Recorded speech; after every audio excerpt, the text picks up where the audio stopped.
Hello guys, आज हम बताने वाले हैं जीटेक्स ड्राई कफ सिरप के बारे में, जो कि एक सूखी खांसी एलर्जिकल में अच्छा रिस्पांस है इसका।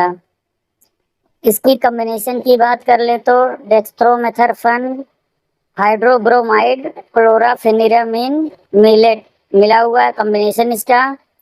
इसका डेक्स्ट्रोमेथर्फन मिला हुआ है 10 मिलीग्राम और क्लोराफेनिरामिन मिलेट 2 मिलीग्राम मिला हुआ है। ये डॉक्टर रेड्डी फार्मा द्वारा बनाया गया है।